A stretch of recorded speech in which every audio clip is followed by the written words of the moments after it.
रेवेंसवुड के छोटे शहर में जंगलों और पहाड़ों से घिरा हुआ एक प्राचीन मैनर खड़ा था, जिसे ब्लैकवुड मैनर कहा जाता था। इस किले के बारे में एक किस्सा था कि इसमें किसी नाथनियल ब्लैकवुड नामक आदमी का भूत बसा हुआ था, जिसका एक दुखद अंत सदियों पहले हुआ था। हालांकि लोग इस किस्से को केवल लोक कथा मानते थे, जब तक कि गौतम, एक जिज्ञासु और साहसी युवक, ने इस भूतिया मैनर का अन्वेषण करने का निर्णय न लिया। गौतम ने हमेशा प्राकृतिक और अनसुलझे चीजों में रुचि रखी थी।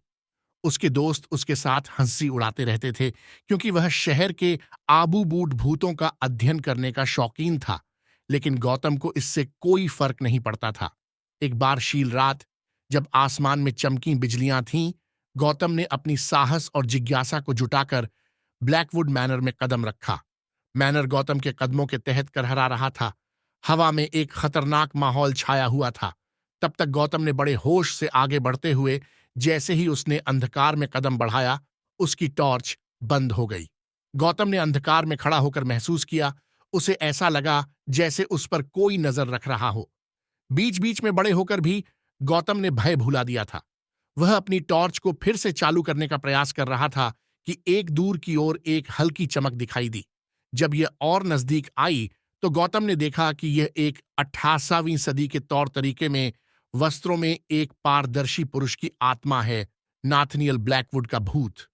गौतम ने अपनी पूरी ताकत से भूत से नहीं डरा, बल्कि उसने जरूरत से ज्यादा दृढ़ बन गई थी। नाथनियल की होली आंखें गौतम की मिलीं और एक आवाज बूंद बूंद कामरे की शांति में गूंथी। कौन है जो मेरी प्रभुता में प्रवेश करता है? गौतम ने अपना परिचय दिया, अपनी प्राकृतिक अद्भुति के साथ भूत को विवेचन करने की इच्छा जताई। नाथनियल की भूतियां आंतरिकता ने कम हो जाती है जब वह सुनता है, और उसने अपने जीवन के दुखद किस्से का भंडाफोड़ किया। नाथनियल ने रेवेंसवुड में एक समृद्धि और प्रभावशाली आदमी था, लेकिन उसका इसाबेला के प्रति प्रेम ने उसकी अवस्था को अपशब्द किया। धोखे में और दुखी होकर उसका अंत रहस्यमय रूप से हो गया था। जैसे ही रात बढ़ती गई, गौतम और नाथनियल ने एक अनोखा बंधन बनाया। गौतम ने नाथनियल की आत्मा को शांति प्राप्त करने के लिए उसके असामयिक मृत्यु के रहस्यों का पता लगाने का व्रत रखा। एक साथ वे नगर के रिकॉर्ड्स में खोजते रहे, पुराने राजवंशों की बड़ी खोज में जुटे, गुप्त विरोधियों के साथ मुकाबला करते रहे। गौतम और नाथनियल ने सत्य को उजागर करते हुए नाथनियल की असामयिक मौत के राज्य को खोला। जब राजवंशी और इसाबेला की